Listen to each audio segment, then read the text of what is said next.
একটু মহব্বত বাড়াতে হবে। আল্লাহ ওটাই চেয়েছেন, তুমি কত সুন্দর আমল করতে পারো।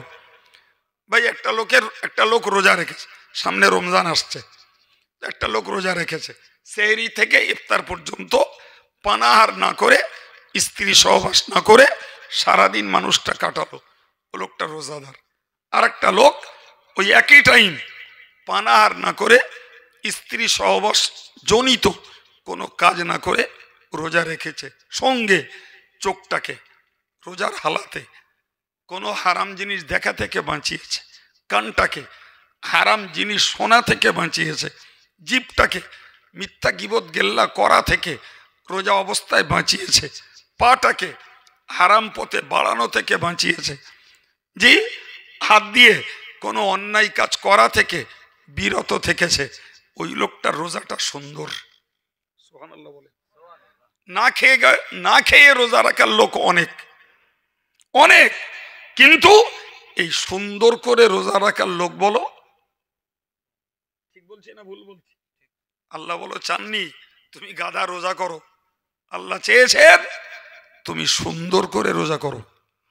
আর সুন্দর করে করতে গেলে জি খাওয়া থেকে, পান করা থেকে, স্ত্রী সহবাস থেকে যেমন বাঁচতে হবে, তেমন আমার দেহের অঙ্গগুলোকে রোজার হালাতে খাস করে শরীয়ত বিরোধী কাজ থেকে বাঁচাতে হবে, তবে আমার রোজাটা সুন্দর হবে। কথা বোঝাতে পেরেছি তো? আমি যে কথা বোঝাতে বোঝাতে এই জায়গায় এসছি, আমার বক্তব্য ছিল যে আল্লাহ বলেছেন যারা ঈমান সহ ভালো কাজ করবে আল্লাহ তাদেরকে শান্তির জীবন বলেন দেবেন, আর মরার পরে অনেক উত্তম পুরস্কার আল্লাহ তাদের দেবেন। উত্তম পুরস্কারটাকে কি বলেছি বাবা? মাশাআল্লাহ, এই তো ভালোই মনে রেখেছে। উত্তম পুরস্কার জান্নাত, কিন্তু শর্ত হলো এটাই যে আমার ওই আমলগুলো সুন্দর হতে হবে।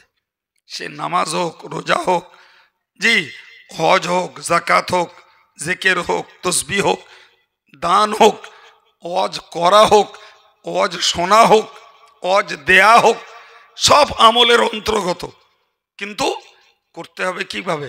মহব্বত দিয়ে, দরদ দিয়ে, অন্তর দিয়ে, জি এবং সুন্দর করে, তবে আল্লাহ খুশি হবে। সম্মানিত ভাইরা আমার, নবী সুলাইমান আলাইহিস সালাম আল্লাহর কাছে বলতেন, আল্লাহ ওয়ানা আমালা সালিহান তারদা, আল্লাহ তোমার কাছে আমি দোয়া চাইছি, তোমার কাছে ক্ষমতা চাইছি, আল্লাহ তুমি এমন আমল আমাকে করতে দাও যে আমলে তুমি সন্তুষ্ট হবে। একটু মহব্বত করে বলেন ভাই, আল্লাহর আমল করা, আল্লাহর আদেশের আমল করা বাদ রাখুন। আপনি বলুন দিন, আমরা যারা মালিকের কাজ করি, ছাড়েন মালিকের কাজ, বউরা সংসারের কাজ করে, বলেন সে তরকারি রান্না করতে যেয়ে একটু নুন বেশি দিয়ে ফেলেছে, কিংবা একটু হলদির পরিমাণ, ঝালের পরিমাণ বেশি হয়ে গেছে, বলেন তো এই বউটার রান্নার উপরে আমরা খুশি হই? হ্যাঁ না বলেন? হয়তো তার জন্য বউটাকে একটা ধমকানিও খেতে হয়। তাহলে সামান্য তার এই কাজটা একটা ত্রুটি হয়েছে, সেটাই আমাদের কাছে বরদাস্ত হয় না। নিজের স্ত্রীকে ধমকাই, বকাবকি করি, জি আমরা আল্লাহর সন্তুষ্টির জন্য আমল করব, আর সেই কাজটা সুন্দর করব না, তাহলে আল্লাহ কেমনে খুশি হবে? নিজেরটা বুঝলেই তো আল্লাহ পাকেরটাকে আন্দাজ করে নেওয়া যায়, ঠিক না ভুল? ভাই এটা আমি শুধু আপনাকে টাইম পাস করার জন্য দুটো কথা বলছি না বাবু, বরং আমার ভাইদের, মায়েদের, প্রিয় যুবকদের সকলকেই অনুরোধের সঙ্গে বলছি, এ ওয়াজ আমাদের জীবনের আমলটাকে আল্লাহর কাছে সন্তোষজনক করে তোলার একটা ওয়াজ। সারা জীবন আমাদের কাজে লাগাতে হবে, তাহলে যিনি যতটুকু করছি ততটুকুতে আল্লাহ খুশি হবে। জি প্রিয় ভাইরা আমার, তো আমি আপনাকে যেটা বোঝাতে চাইছিলাম যে আল্লাহ পাক সন্তুষ্টি চাইলেন কে? নবী সুলাইমান, মনে আছে তো? তিনি বললেন, আল্লাহ আমাকে তুমি এমন আমল করতে দাও যাতে তুমি, বলেন কি বলেছি, সন্তুষ্ট। একজন নবী হিসাবে আল্লাহর কাছে সন্তোষজনক আমল করার ক্ষমতা চাচ্ছে। আমরা ভাই ভাই একটু বসে চিন্তা করি, ভাই ওইরকম একটা দোয়া আল্লাহর কাছে আমাদের চাওয়ার দরকার আছে না নাই? কই একটু মনে করে দেখুন দিন, আমরা এরকম দোয়া আল্লাহর কাছে কজন চেয়েছি? মনে হয় খুব বেশি লোক পাবো না। ভুল হয়ে যাচ্ছে আমার বলা? তাহলে একজন নবী আল্লাহর কাছে চাইছেন যে আল্লাহ তুমি আমাকে এমন ভাবে আমল করতে দাও যে আমলে তুমি খুশি হও, সন্তুষ্ট হও। তাহলে ওই রকম একটা দোয়া আমরা যারা আমলের ইচ্ছুক মানুষ, সেই সমস্ত ভাইদের মায়েদের অবশ্যই আল্লাহর কাছে চাওয়া উচিত। আল্লাহ আমরা যতটুকু আমল করি আল্লাহ তুমি তাতে সন্তুষ্ট হও, অথবা যেভাবে আমল করলে তুমি সন্তুষ্ট হও সেইভাবে আমাদের আমলটা করতে দাও। কি গো, দোয়া চাইতে হবে না হবে না? সম্মানিত ভাইরা আমার, আমার নবী নিজে আল্লাহর কাছে চাইতেন, আমার নবী নিজে চাইতেন, আল্লাহুম্মা ইন্নী আলা যিকরিকা, ও আল্লাহ তুমি আমাকে সাহায্য করো আমি যেন তোমার জিকিরটা করতে পারি। সুবহানাল্লাহ। আমার নবী চাইতেন। আয় রে, আমরা চাই না যে আল্লাহ তোমার জিকির করতে পারি, তুমি একটু সাহায্য করো। যদি আল্লাহ যদি এইরকম একটা দোয়া আমাদের কবুল করতেন, ভাই আমাদের অনেক সময় অপচয় হয়, ফাও নষ্ট হয়। ওই সময়গুলো আমাদের একটু জিকির করার মন চাইতো। আল্লাহ যদি একদিনের দোয়া কবুল করে নিতেন, জি, তাহলে আমরা ওই যখন বসে থাকতাম তখন একটু জিকির করতে মন হতো। যখন ট্রেন চেপে কলকাতায় যেতাম তখন একটু বসে বসে জিকির করতে মন হতো। কি বিকেলবার একটু বেড়াতে বেরিয়েছি, ওই রাস্তার ধারে গরমকাল বসে বসে একটু জিকির করতে পারতাম। জি, লেপের মধ্যে শীতকালে শুয়েছি, ঘুম আসছে না, শুয়ে শুয়ে একটু দরুদ শরীফ, একটু কলেমা শরীফ পড়ার আমাদের মন চাইতো। খোঁজ করে দেখেন ওই ফাউ সময়টাও আমাদের বেকার চলে যাচ্ছে। কি গো, ভুল বলছি মনে হচ্ছে? ওই মনোযোগ নেই কারণ আল্লাহ পাক আমাদেরকে ওই সময়গুলোতে জিকির তসবিহ তেলাওয়াত করার মতো মনোযোগ দেননি আল্লাহ, সেই জন্য আমরা করতে পারি না। কত লোকে ঘুম হয় না বলে ট্যাবলেট খায়, ঘুমের বড়ি খায়। এই খায় না, আমার মনে হয় এই লোকগুলো যদি ঘুমের বড়ি বাদ দে, শুয়ে পড়ে একটা তসবিহ নিত আর একটু দরুদ শরীফ, কলেমা শরীফ, সুবহানাল্লাহ, আলহামদুলিল্লাহ, লা ইলাহা ইল্লাল্লাহ এরকম খানিকক্ষণ পড়তো না, শয়তান ঘুম পাড়িয়ে দিত। দেখতো এই জেগে থাকলে আমার লস, কেননা জেগে জেগে সওয়াব বাড়াচ্ছে, ওর থেকে বাবা ঘুমিয়ে পড়ুক, ও সওয়াবের পরিমাণটা কম হোক। শয়তান কখনো চায় না আল্লাহর বান্দা বান্দীদের সওয়াবের পরিমাণ বেশি হোক, কোনোদিন চায় না। ও সবসময় চায়, আরে ও তো শত্রু রে বাপ, তা শত্রু চায় শত্রু রোজগার বাড়ুক। এই হ্যাঁ না বলেন? দুনিয়ার দৃষ্টিতে আমরা দেখি শত্রু কখনো চায় না তার শত্রুটার আয় ইনকাম বেশি হোক। তো ইবলিস যখন আমাদের শত্রু, তা আমাদের ধর্মীয় ইনকাম হলো সওয়াব। জি, তো আমরা শুয়ে পড়ে পড়ে জিকির করব, শুয়ে পড়ে তসবিহ পড়ো, ঘুম আসছে না তা বেকার শুয়ে থাকবো, একটু আল্লাহ আল্লাহ করি না। শয়তান দেখবে এ আল্লাহ আল্লাহ করলি এর সওয়াব বেড়ে যাবে, ওর পরকালের ইনকাম বাড়বে, সুতরাং ও ইনকাম বাড়াতে দেওয়া যাবে না, ও যাতে ঘুমোই ব্যবস্থা করতে হবে। এই জন্য আমি বলেছি যে যদি আমরা আল্লাহর কাছে ওই সুযোগ চাইতাম, আল্লাহ তুমি আমাকে জিকির করার অবকাশ দাও, জিকির করার মন দাও। আল্লাহ তোমার জিকিরটা করতে পারি, তুমি ক্ষমতা দাও। আমার মন বলে যদি একটা দিন আল্লাহর বান্দা বান্দির কারুর দোয়া আল্লাহর কাছে কবুল হতো, তার একটা ফাউ সময় নষ্ট হতো না। আমাদের তো নিজস্ব সেই টান নেই ভাই। যে একটা বাড়িতে দুটো ছোট ছোট বাচ্চা, স্বামী স্ত্রী, স্বামী গেছে রোজগারে, জি বাচ্চা দুটো ঘুমোচ্ছে, মাটা সকালবেলা উঠে কাজ কাম শুরু করেছে, সকাল থেকেই তার কাজ।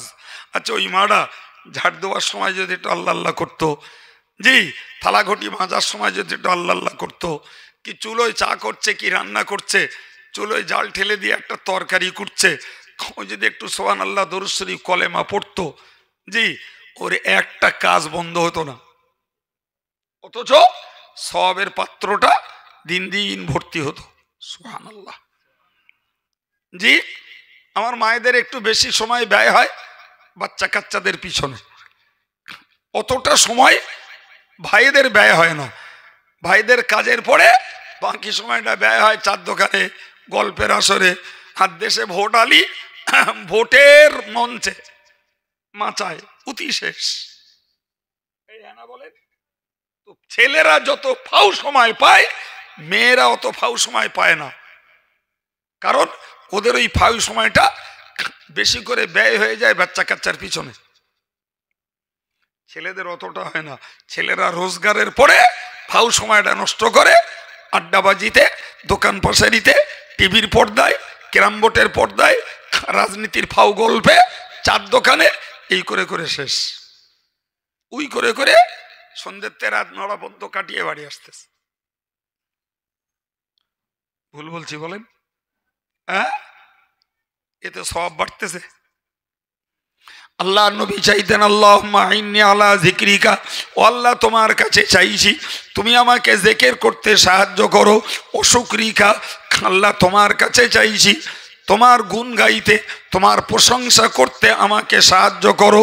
3 নম্বরে নবী বলতেন ও হুসনি ইবাদাতিক, আল্লাহ তোমার কাছে চাইছি তুমি তোমার ইবাদতটাকে সুন্দর করে আমাকে করতে দাও।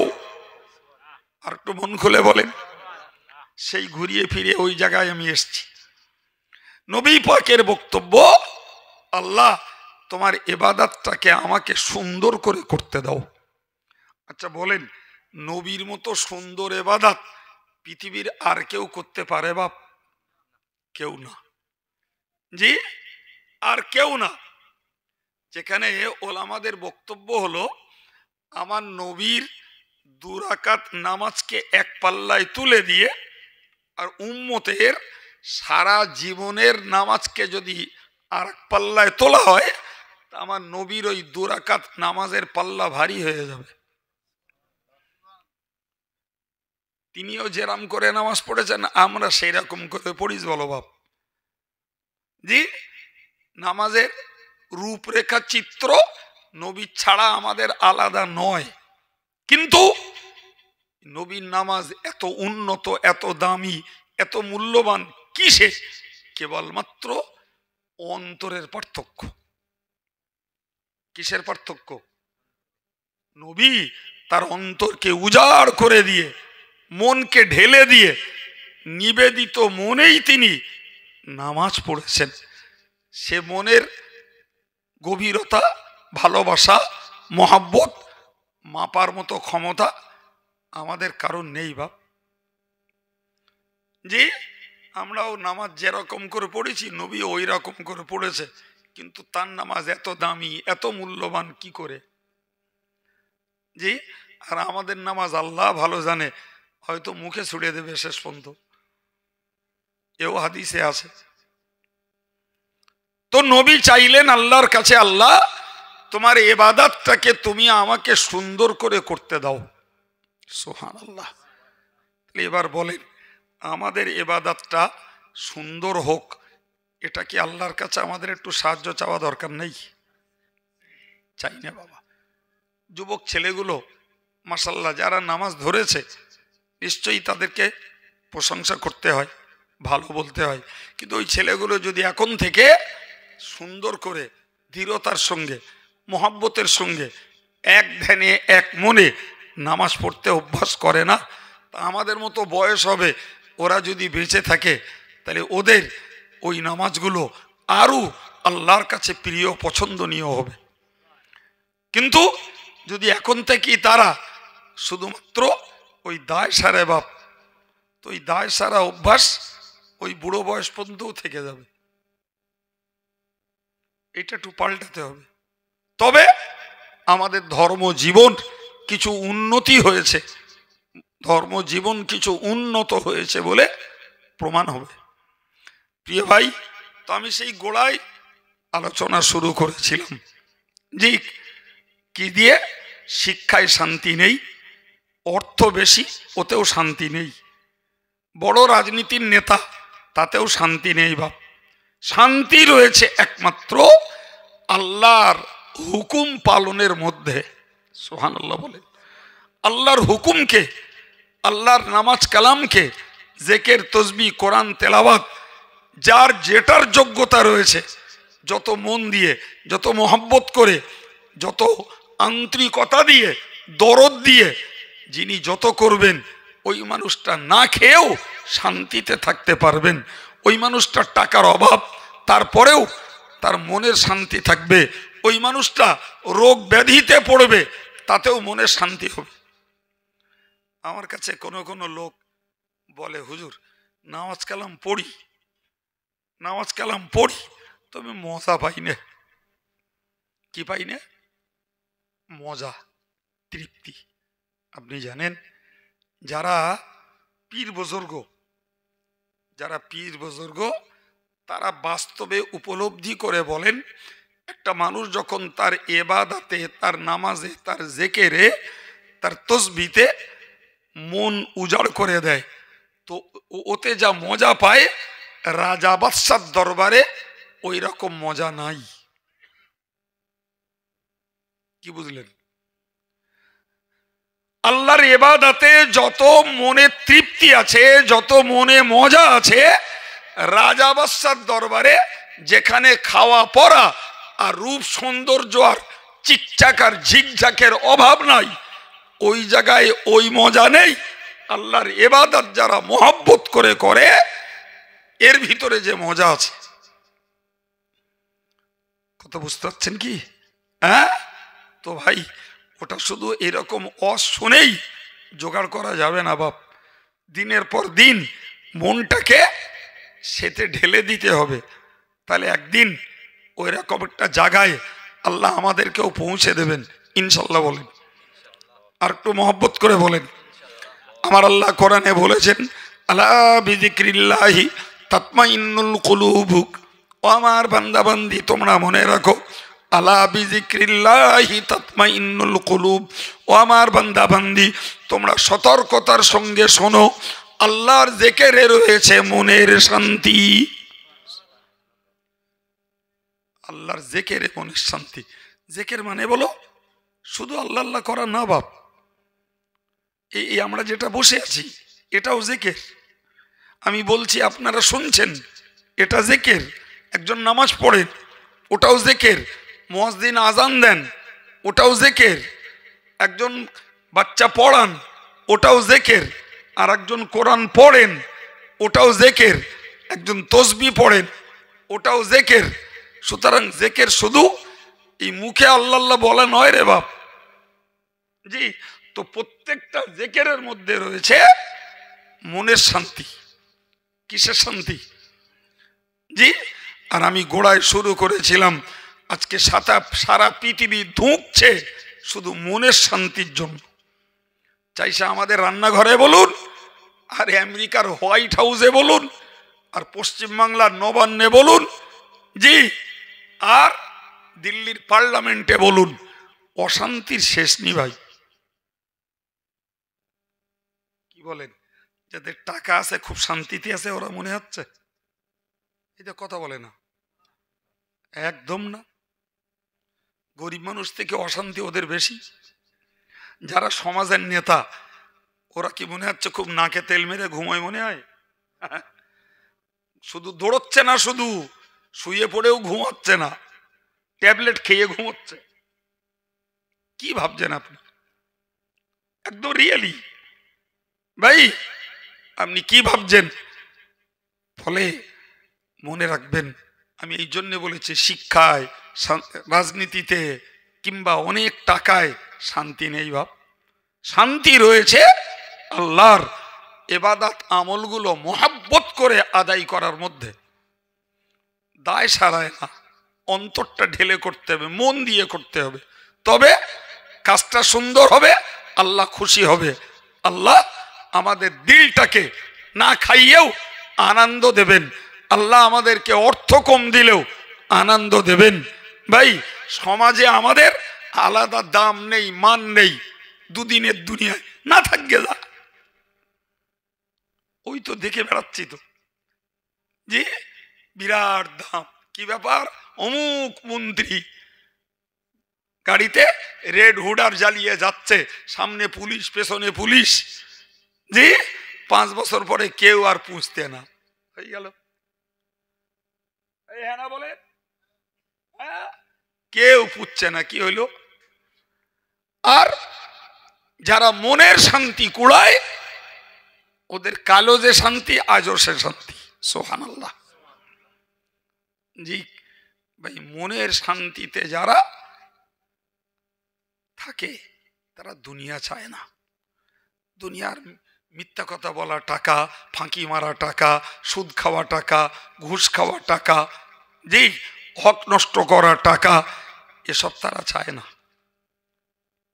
বিশ্বাস রাখুন, এসব তারা চায় না। তারা চায় মোটা ভাত মোটা কাপড়ে দিন চলে গেলে হয়ে গেল।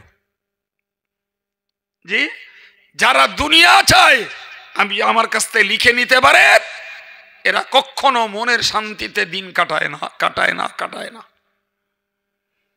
যারা দুনিয়ার প্রতি অতিরিক্ত লোভ করে না, ওই মানুষগুলো যদি ধর্ম করে, ওরাই প্রকৃত শান্তি ভোগ করে। একজন ফার্সি কবি বলেছেন, দার গলি মে বখুসপন, দো পাদশাহ দার একলি মে নাগুঞ্জন্ত। ফার্সি ভাষার দুলাইন কবিতা। কি বলেছেন তিনি? এতে বলেছেন যে যদি 10 জন আল্লাহওয়ালা হয়, কি হয় বাবা? 10 জন আল্লাহওয়ালা, আর এরকম শীতের রাত্রে ওই 10 জনকে যদি একটা কম্বল দেওয়া হয়, কড়া কম্বল, জি, তো সাধারণ কম্বলের যে মাপ, তো মনে করুন 5-7 কি 6-7 এরম হয় না, তো ওইরকম একটা কম্বল। আচ্ছা, ওতে কি 10 জন থাকা যায়? কিন্তু যার বাড়ির 10 জন মেহমান হয়েছেন, তার ওই একটা কম্বল ছাড়া দেওয়ার আর তার কিছু নেই।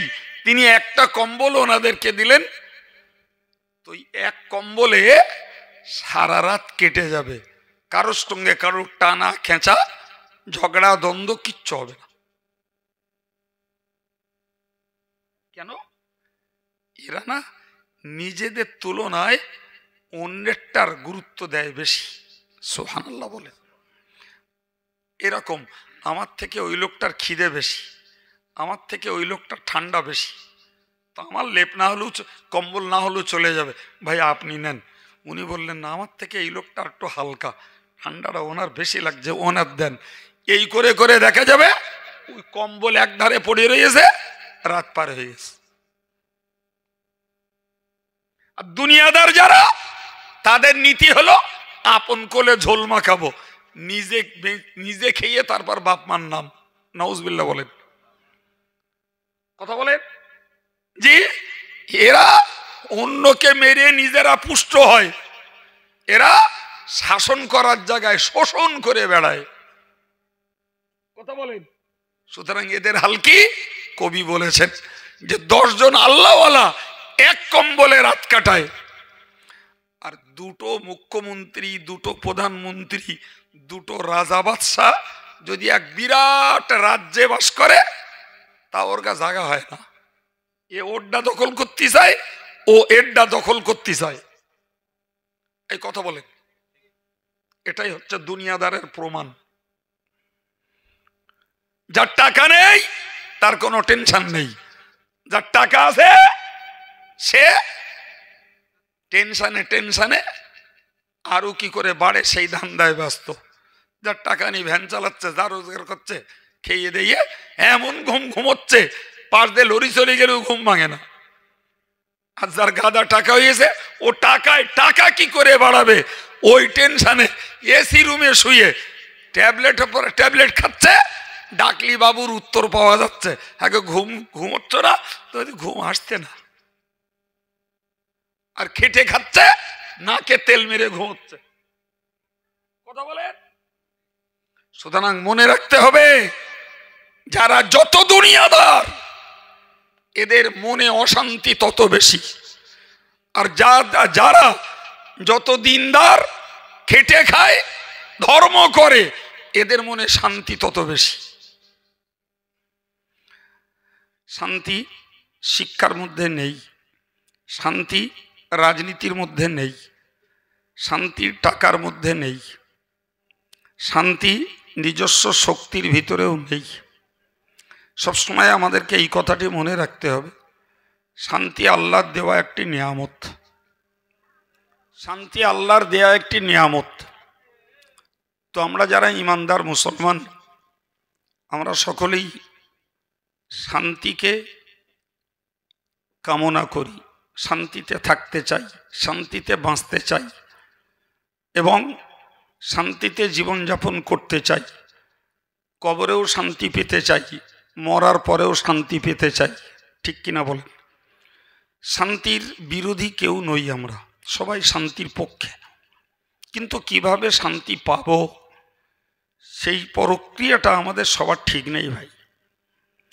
শান্তির লোভী আকর্ষণী সবাই, কিন্তু শান্তি পাবো কি করে সেই ব্যাপারটাতে আমাদের তারতম্য আছে।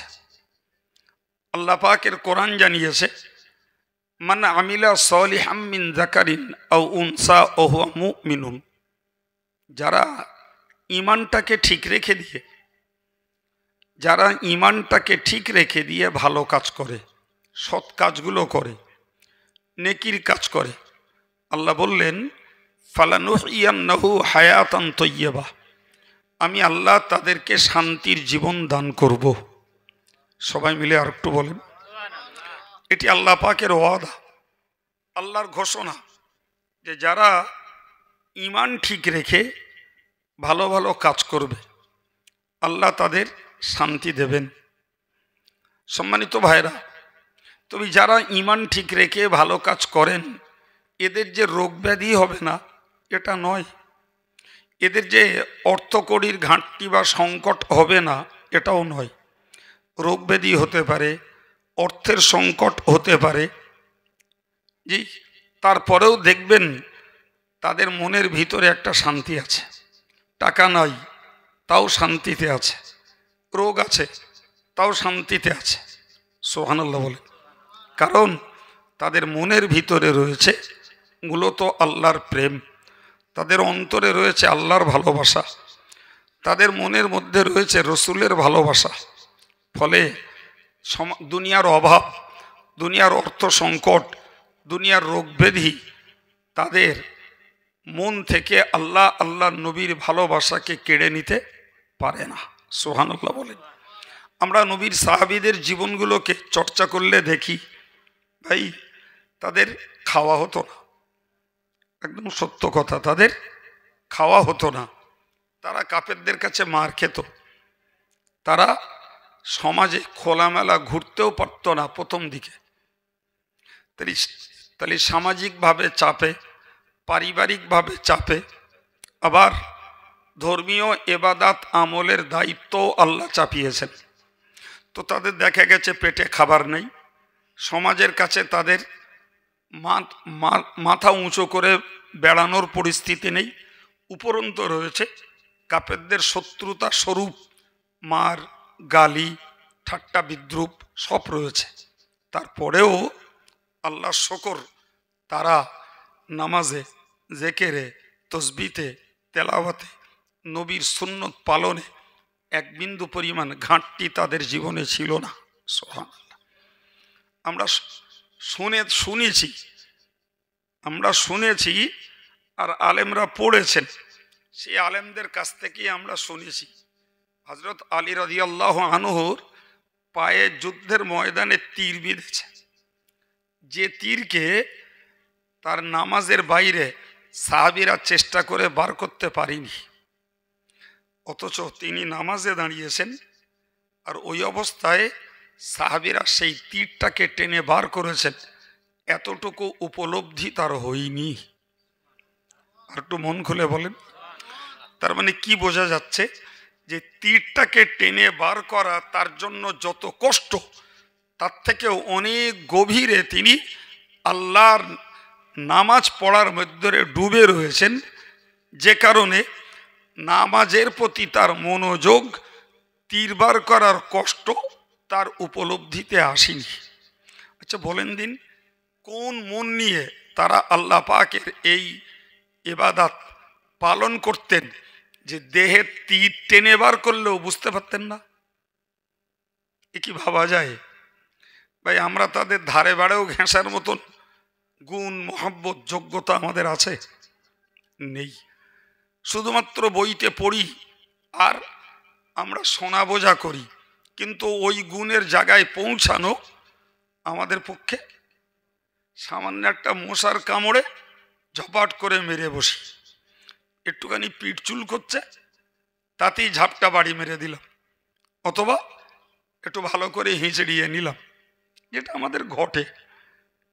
ভাই তাহলে বুঝতে পারা যায় যে তাদের পেটের খাবারের অভাব, সামাজিক চাপাচোপ, উপরন্ত দৈহিক অত্যাচার চলছে, কিন্তু আল্লাহর ইবাদতে তারা এত পরিমাণ মুগ্ধ যে বাঁধা তীর বার করলেও তারা বুঝে উঠতে পারেন না। তাহলে বুঝতে পারা যায় তারা দুনিয়ার কষ্টের তুলনায় আল্লাহর ইবাদতের প্রতি আরও তারা অন্তর নিবেদিত ছিলেন। সুবহানাল্লাহ। এই কথাটাকে আমরা যদি মাথায় খেলাই তাহলে আমাদের বিবেকের কাছে একটু লজ্জাবোধ হয় যে তারাও তো মুসলমান, আমরাও মুসলমান।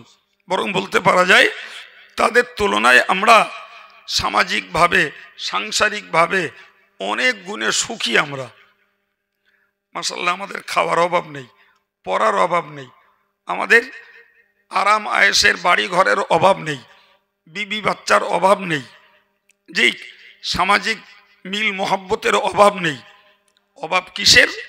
মহব্বত করে আল্লাহর জেকের ফেকের তসবি তেলাওয়াতটুকু করার আমাদের অভাব। যতটুকু করছি ততটুকু যেন মনে হয় খানিকটা দায় সারা গোছের। খুব খারাপ বলছি মনে হচ্ছে, খানিকটা যেন আমরা দায় সারছি। আল্লাহ চাপিয়েছেন, একদল তো পালন করে না, আর আমরা যারা পালন করছি তাদেরও মহব্বতের খুবই অভাব, খুবই ঘাটতি। ভাই এই অভাব আর ঘাটতিটাকে আমাদের একটু কাটিয়ে উঠতে হবে, তাহলে আমাদের জীবনে ধর্মীয় কিছু উন্নতি হয়েছে বলে মনে করা যাবে। কোরআনের আয়াতটাকে আবার বলছে, আল্লাহর ওয়াদা, যারা ঈমান ঠিক রেখে দিয়ে নেকির কাজ করেছে, আল্লাহ পাক বললেন ফালানুহইয়ান্নাহু হায়াতান তাইয়্যিবা, আমি আল্লাহ তাদের জন্য দেব শান্তিপূর্ণ জীবন। সুবহানাল্লাহ। পরে বলেছেন ওয়ালানাজজিআন্নাহুম আজরাহুম বিআহসানি মা কানু ইয়ামালুন, আমি আল্লাহ তাদের আমলের তুলনায় অনেক উত্তম পুরস্কার, অনেক উত্তম বদলা তাদেরকে দান করব। সুবহানাল্লাহ। কোরআনের ব্যাখ্যাকার মুফাসসির যারা, তারা বলেছেন ওই উত্তম পুরস্কারটার নাম হলো আল্লাহর দয়ার জান্নাত। সুবহানাল্লাহ। তাহলে এ থেকে আর একটা জিনিস আমরা পেলাম, যারা ঈমান ঠিক রেখে নেকির কাজ করবে তাদেরকে দুনিয়াতে আল্লাহ যেমন দেবেন শান্তির জীবন, মৃত্যুর পরেও দেবেন আল্লাহ তাদেরকে শান্তির জীবন। কোরআনের এই ঘোষিত বার্তা আমরা কেন আন্তরিকতার সঙ্গে, মহব্বতের সঙ্গে নেব না কেন? যারা আমার সমাজের ভাইয়েরা মায়েরা আজও ভালো কাজের প্রতি আগ্রহী নয়, ভালো কাজের প্রতি যাদের মনের মহব্বত আর মনোযোগের অভাব আছে, তাদেরকে একটু ভাবতে হবে যে আমরা পৃথিবীর এমন একটা সম্প্রদায় যে আমরা বিশ্বাস করি যে মরার পরে আমাদের আর একটা কাল আছে। এই বিশ্বাস সারা পৃথিবীর অন্য ধর্মের মানুষদের নেই ভাই।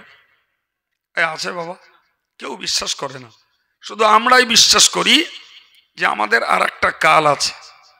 তো বিশ্বাস যখন করি, তাহলে সেই কালটাতে শান্তিতে কাটাবার জন্য আমরা আমাদের এই কাজগুলো কেন করব না, এটুকু আমাদের অন্তত একটু বিবেচনা থাকা দরকার। আর যারা মাশাআল্লাহ ভালো কাজের প্রতি মনোযোগ দিয়েছেন, যেই তাদের উচিত হলো যে আমার এই ভালো কাজটা কতটা আন্তরিকতা দিয়ে, কতটা মহব্বত দিয়ে, কতটা আমি আমার দরদ দিয়ে করছি, সেটা আমি আমারটা বুঝি, আপনি আপনারটা বোঝেন না। আমি আপনারটা বুঝতে পারি না, আপনি আমারটা বুঝতে পারেন, কিন্তু আমাদের ভালোবাসা, দরদ, আন্তরিকতা দিয়ে নামাজও পড়তে হবে, রোজাও রাখতে হবে, জিকিরও করতে হবে। যেটুকু করব সেটুকু মন দিয়ে করব, ভালোবাসা দিয়ে করব, যতটুকু করব ততটুকু দরদ দিয়ে করব। কি ভাই, পারা যাবে না? যাবে না। কাজটা খুব কঠিন বলছি, শুনুন। আল্লাহ পাক কোরআন শরীফে বলেছেন, বান্দা তোদেরকে আমি জীবন দিয়েছি এবং মরণটাকে তোদের পিছনে ছুটিয়েছি। সময় হলে মরণ তোকে আক্রমণ করবে। এই যে জীবন দিয়ে মরণ ছুটিয়েছি, শুধুমাত্র লিয়াবলুয়াকুম আইয়ুকুম আহসানু আমালা, আমি আল্লাহ পরীক্ষা করব কে কত সুন্দর কাজ করতে পারো। সুবহানাল্লাহ বলেন, আর একটু জোরে বলেন। ভাই আমার কথা, এতগুলো লাইভ চলছে, আমি অন ক্যামেরা কথা বলছি, আর আপনারা তো সরাসরি সাক্ষী হচ্ছেন। আমি আপনাকে বলছি, কোরআন শরীফে কোথাও বেশি করে নামাজ পড়তে বলা নেই বাপ। কোরআন শরীফে কোথাও বেশি করে রোজা রাখতে বলা নেই। কোরআন শরীফে কোথাও বেশি করে জাকাত দিতে বলা নেই। কোরআন শরীফে কোথাও বারবার হজ বা উমরা করতে বলা নেই। আমার এই কথাগুলো মুখস্থ করুন। কিন্তু কোরআন শরীফ একটা কথা বলেছে যে তোমাদের আমল কে কত বেশি করতে পারো, এই পরীক্ষা আমি নেওয়ার জন্য তোমাকে পাঠাইনি। আমি তোমাকে পাঠিয়েছি কে কত মন দিয়ে, মোহাব্বত দিয়ে, দরদ দিয়ে আমলটাকে সুন্দর করে করতে পারো। আমি আল্লাহ ওইটা পরীক্ষা করার জন্য তোমাকে পৃথিবীতে পাঠিয়ে তোমার পিছনে মরণ ছুটিয়েছি। আমার কথা বুঝতে পারলেন কি? সার কথা, আপনি গাদা নামাজ পড়ুন, আল্লাহ ওটা চাননি। আপনি গাদা রোজা রাখুন, ওটা আল্লাহ চাননি। আপনি অনেকক্ষণ ধরে নামাজ পড়ুন, ওটা আল্লাহ চাননি। আপনি অনেক টাকা দান করুন, জাকাত দিন, এটা আল্লাহর কামনা নয়, আল্লাহ চান না। বারবার হজ করুন, আল্লাহ চেয়েছেন বান্দা বান্দি তুমি যেটুকু নামাজ পড়বে, রোজা রাখবে, জাকাত দেবে, সেইটুকু সুন্দর করে করো। সুবহানাল্লাহ বলে। এই বেশি এক জিনিস, সুন্দর আর এক জিনিস, দুটো এক, কখনো এক নয়। আমরা কোরআনকে সরাসরি দেখলে আরো মনে তৃপ্তি হতো, তো কোরআনকে হয়তো দেখলে আমরা বুঝবো না, কিন্তু আমরা যখন বায়ান শুনতে বসেছি, তো বায়ানের প্রতি আমাদের আস্থা আছে, আমাদের বায়ানের প্রতি বিশ্বাস আছে। তা আমি আপনাকে কোরআনের আয়াত পড়ে বললাম। আল্লাহ বললেন, খলাকাল মাউতা ওয়াল হায়াতা লিয়াবলুয়াকুম আইয়ুকুম আহসানু আমালা। আমি আল্লাহ মরণকে সৃষ্টি করেছি, জীবনকে সৃষ্টি করেছি কেবলমাত্র তোমাদেরকে পরীক্ষা করব কে কত সুন্দর আমল করতে পারো। সুবহানাল্লাহ বলেন। তাহলে আজকে আমরা এই বিষয়টা একটু ভালো করে মুখস্থ করে বাড়ি যাব, যে আমাকে নেক কাজ করলে পরে আমাকে আল্লাহ শান্তি দেবেন বলেছে, আমি বলিনি, কোরআন বলেছে। সেই নেক কাজটা করে যদি মনের শান্তি লাভ করতে হয়, তাহলে আমাকে নেক কাজটা সুন্দর করে করতে হবে। আপনাকে 20 রাকাত নফল নামাজ পড়তে হবে না, আপনি 2 রাকাত পড়ুন, মনোযোগের সঙ্গে পড়ুন। আপনি 10,000 বার আল্লাহ আল্লাহ করবেন, না পারেন ছাড়ুন। আপনি 1000 বার আল্লাহ আল্লাহ করুন, ওটা মহব্বত নিয়ে করুন। এটাই আল্লাহর দাবি। আপনি সুবহানাল্লাহ বলবেন, আপনাকে 1000 বার সুবহানাল্লাহ বলতে হবে না। আপনি 100 বার সহি শুদ্ধভাবে সুবহানাল্লাহ পড়ুন।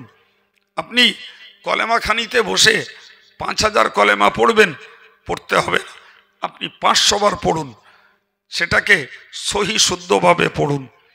আপনি লাখ লাখ টাকা দান করবেন, লাখ লাখ টাকা দান করবেন খানিকটা তুচ্ছভাবে, তাচ্ছিল্যভাবে, মানে অবজ্ঞা এবং ছোট জ্ঞান করে।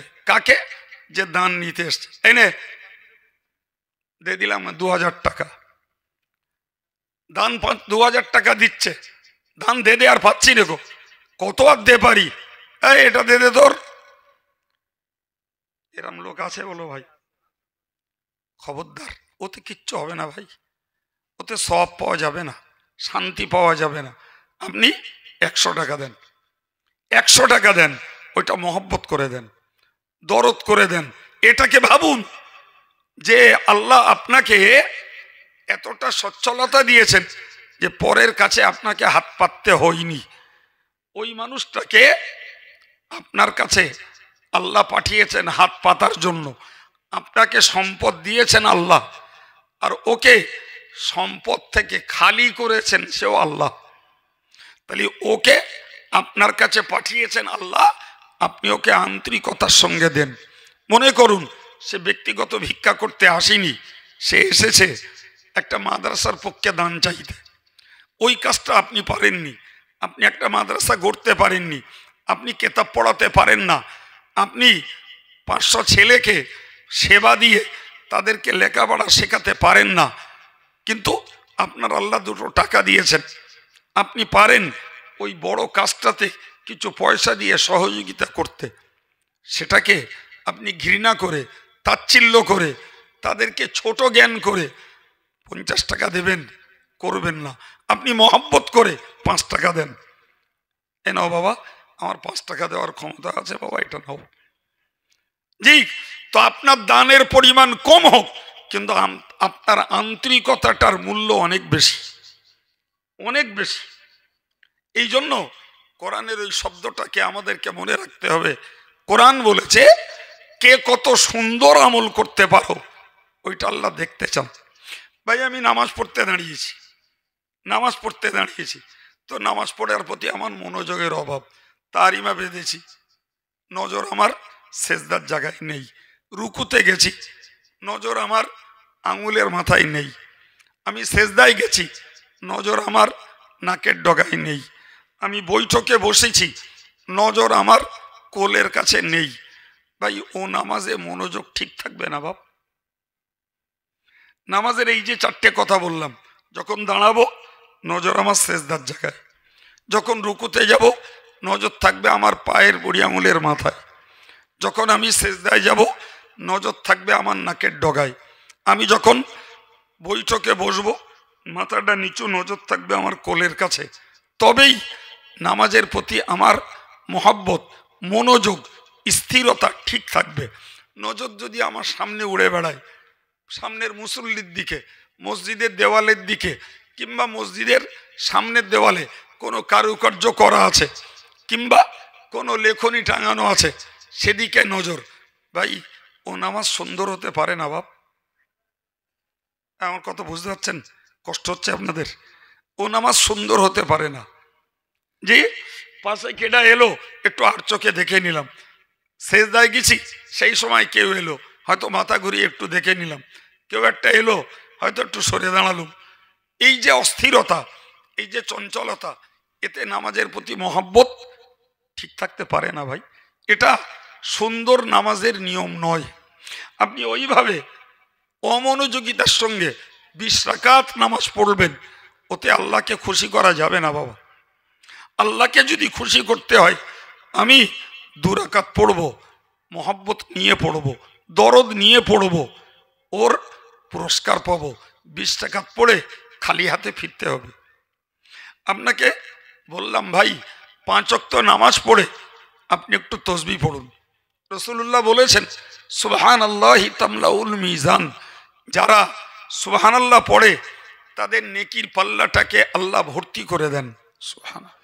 তো আপনি পড়ছেন সুবহানাল্লাহ সুবহানাল্লাহ সুবহানাল্লাহ সুবহানাল্লাহ সুবহানাল্লাহ সুবহানাল্লাহ, আপনি 1 মিনিটে তসবির দানা ঘুরিয়ে ফেলতে পারবেন একবার, তার মানে 100 বার হয়ে যাবে। ওতে আল্লাহকে খুশি করা যাবে না, ওটা সুন্দর তসবিহ নয়। আপনি পড়ুন সুবহানাল্লাহ সুবহানাল্লাহ সুবহানাল্লাহ সুবহানাল্লাহ। 1 মিনিটের জায়গায় 5 মিনিট লাগুক 100 বার পড়তে, অথবা আপনি 1 মিনিটে 20 বার পড়ুন, 20 বার পড়ুন। 1 মিনিটে 100 বার দ্রুত পড়ার তুলনায় সহিভাবে 20 বার পড়ুন, এর মূল্য অনেক বেশি। ওর নাম সুন্দর। আমার কথা বোঝাতে পারছি? ওর নাম সুন্দর। ভাই বিশ্বাস করুন, মাঝে মাঝে ওই কলেমা খানিতে আমরা যাই, তো মনে ভাবুন কলেমা খানিতে গেছি কলেমা পড়তে। এদিকে হয় নাকি আমি জানি না, তবে অনেক জায়গায় হয়। তা আমি কলেমা পড়ছি লা ইলাহা ইল্লাল্লাহ মুহাম্মাদুর রাসূলুল্লাহ, লা ইলাহা ইল্লাল্লাহ মুহাম্মাদুর রাসূলুল্লাহ, লা ইলাহা ইল্লাল্লাহ মুহাম্মাদুর রাসূলুল্লাহ। কিচ্ছু হবে না ভাই, ওতে কিচ্ছু সওয়াব পাওয়া যাবে না। ওতে ঈমান পাকার জায়গায় আরো ঈমান নষ্ট হওয়ার ভয়। আপনি 100 বারের জায়গায় 10 ভাগের 1 ভাগ 10 বার পড়ুন, লা ইলাহা ইল্লাল্লাহ মুহাম্মাদুর রাসূলুল্লাহ, লা ইলাহা ইল্লাল্লাহ মুহাম্মাদুর রাসূলুল্লাহ।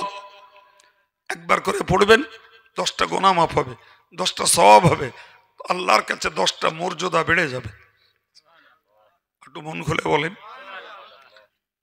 জি, আমি শুধু বোঝাতে চাইছি বেশি আর সুন্দর, বেশি আর সুন্দর। আমরা না সবকিছু বেশির পক্ষে, কিন্তু আমার আল্লাহর দাবি বান্দা তুই বেশি করলি আমি ওতে খুশি হব না, তুই কম করে যদি সুন্দর করিস ওইটাতে আমি খুশি। তুই সুন্দর কর বান্দা, আমার দাবি তোর কাছে সুন্দরের। সম্মানিত ভাইরা আমার, আমি আপনাকে বোঝাতে চাইছি যে এটা শীতকাল।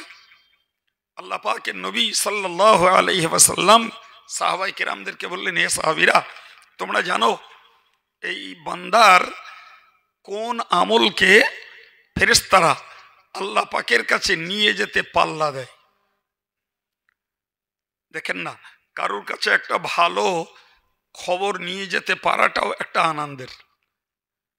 কি মনে ভাবুন, একটা ছেলে পাশ করেছে খুব ভালো নাম্বার নিয়ে, তো তার আব্বাকে ওই খবরটা কেউ দিতে খুব খুশি হয় যে তোমার ছেলেটা খুব ভালো নাম্বার নিয়ে পাশ করেছে। কেউ একটা চাকরি পেয়েছে, এই লেটারটা এসছে, অ্যাপয়েন্টমেন্ট লেটার। জি, তো পোস্টমাস্টার যদি জানে ওটা একটা অ্যাপয়েন্টমেন্ট লেটার, সে ওই লেটারটাকে আগে পৌঁছে দেয়, জানে এই চিঠিটা পৌঁছাতে পারলে লোকটার একটা খুশির বার্তা, একটা আনন্দ আমিও পাবো। তো বান্দা যখন কোনো আমল করে ওই আমলটাকে আল্লাহর ফেরেশতারা আল্লাহর কাছে পৌঁছে দিতে প্রতিযোগিতা করে, পাল্লা দেয়। শুনতে পাচ্ছেন? জি, তো রসুল সাহাবাদের বললেন জানো? তো সাহাবারা বললেন আল্লাহ রসুল আলম, আল্লাহ ভালো জানেন যে কোন আমল ফেরেশতারা আল্লাহর কাছে পৌঁছে দিতে পাল্লা দেয়। তো প্রিয় নবী বললেন, নাম্বার 1 আল উযু আলাল মাকারি। এই শীতের সময়, কষ্টের সময় যারা সুন্দর করে উযু করে, এই উযু করা আমলটাকে ফেরেশতারা আল্লাহর কাছে পৌঁছে দিতে একে অপরের সঙ্গে প্রতিযোগিতা করে। সুবহানাল্লাহ। এখন বলে শীতের একটা ঠান্ডার কষ্ট উযুতে আছে। 1 2 নম্বর, ভাই উযুটা আমরা একটা করি প্লেন উযু, আর একটা উযু সুন্দর উযু। এখন এই সুন্দর উযুটার ব্যাখ্যা কি? সুন্দর উযুটার ব্যাখ্যা, আমি হাত ধোবো 3 বার, আঙুলগুলো খেলাল করব, যদি হাতে আংটি থাকে ওটা নাড়িয়ে চাড়িয়ে নেব। আমার মেয়েরা আটা ছাড়ে, ওই নখির কোনায় আটা থাকলে পানি ঢুকবে না, উজুটাই হবে না। ওইটা লক্ষ্য করে ওটা ছাড়াতে হবে। মাছ বেঁচেছিল, একটা আঁশটে গায়ে ধরে আছে, ওর তলায় পানি যাবে না, ওটাকে খুঁচড়ে তুলতে হবে। কোনো মহিলা নেল পালিশ ব্যবহার করেছিল, নাউজবিল্লাহ, ওটা মুসলিম নামাজি মেয়েদের ব্যবহার করা তো একেবারে নাজায়েজ, জি। আর যারা নামাজি নয়, সাবালিগা, তাদের পক্ষেও নাজায়েজ একেবারে। যারা বাচ্চা কাচ্চা, ওদের জন্য ওরা যদি পড়ে, জি, তো হয়তো গোনাটা এখন হবে না, কিন্তু ওই অভ্যাসটা পরবর্তীকালে থাকার জন্য ওদেরকেও পড়তে দেওয়া যায় না। আর ওই বাচ্চাগুলো যদি মক্তবে যায় তো তারা কোরআন পড়ে, জি, ওদের ওই নুল পালিশ দিলে উজু হয় না বলো? তো সুন্দর হওয়া তো দূরের কথা, মোটে উজুই হবে না।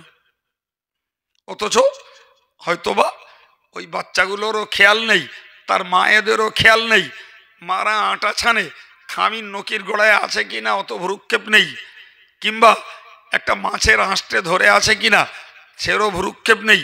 উজু করে নামাজ পড়ে নিল, কি উজু করে কোরআন ছুলো, গোনা হবে, নামাজ তো হবেই না। গেল ভাই, আমি কুল্লি করব, সুন্দর উজু করতে হলে মেসওয়াক করা লাগবে, বিনা মেসওয়াকে উজু সুন্দর হয় না। যদি মেসওয়াক নাই থাকে, অন্তত আঙুল ঘষেও মেসওয়াকের নিয়েতে আঙুল দিয়ে দাঁতটা ঘষে সুন্নতটা আদায় করার দরকার। 3 বার কুল্লি করলাম, গড়গড়া করলাম, নাকে পানি দেবো, নাকে পানি দেওয়াও যেমন সুন্নত, নাকটা ঝাড়াও সুন্নত। খোঁজ নিয়ে দেখবেন ওই নাক ঝাড়া সুন্নত অধিকাংশ উজু করালো ভাইরা আমল করে না। খেয়াল করে দেখবেন, ও উজু সুন্দর না বাপ, ও উজু সুন্দর হয় না। জি, মুখমণ্ডল ধৌত করা, চুল যেখান থেকে উঠেছে আর এই থুতনি পর্যন্ত, আর এই কান থেকে এই কান পর্যন্ত টোটাল অংশটাকে ধুয়ে ফেলা। এটা শীতের সময়, জি, প্লেন পানি দেবেন, চোখের ভাঁজ শুকনো থাকবে। বুঝতে পারেন আমার কথা? এই যে চোখের ভাঁজ শুকনো থেকে যাবে। দাড়ি যাদের পাতলা, তাদের এই চামড়ায় পানি পৌঁছাতে হবে। দাড়ি যাদের ঘন, তাদের দাড়িগুলো খেলাল করতে হবে, তবে উজুটা সুন্দর হবে। ভাই, হাতটাকে ধোবো, কোনোই ব্যাট দিয়ে ধুতে হবে 3 বার, ওটাই সুন্দর।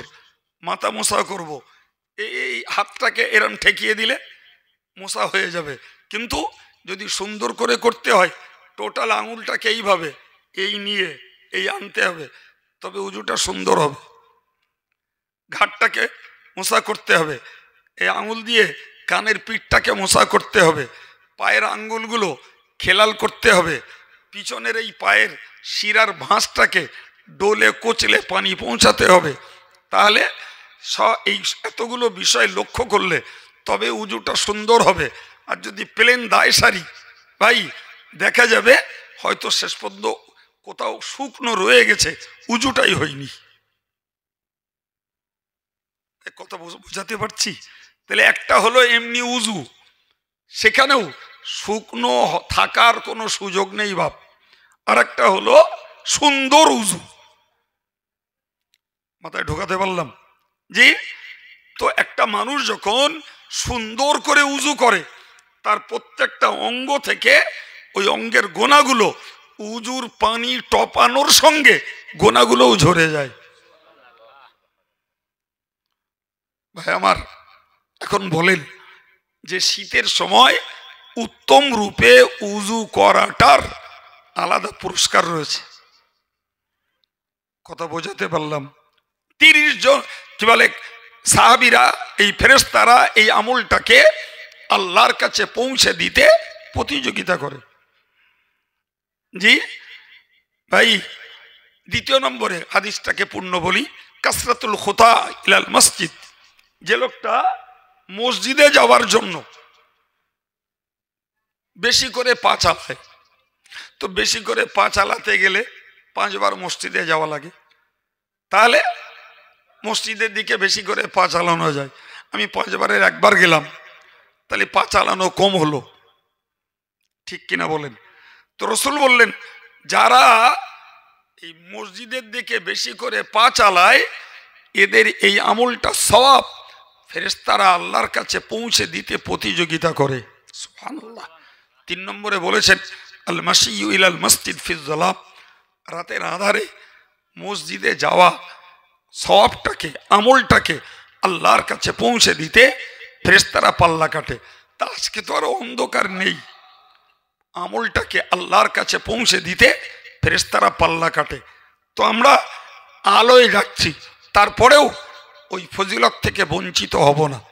তো আমার এই দুটো কথা, এটা মসজিদের দিকে বেশি করে পা চালানো আর আধারে মসজিদে যাওয়া, এই দুটো আমার আজকের আলোচ্য বিষয় নয়।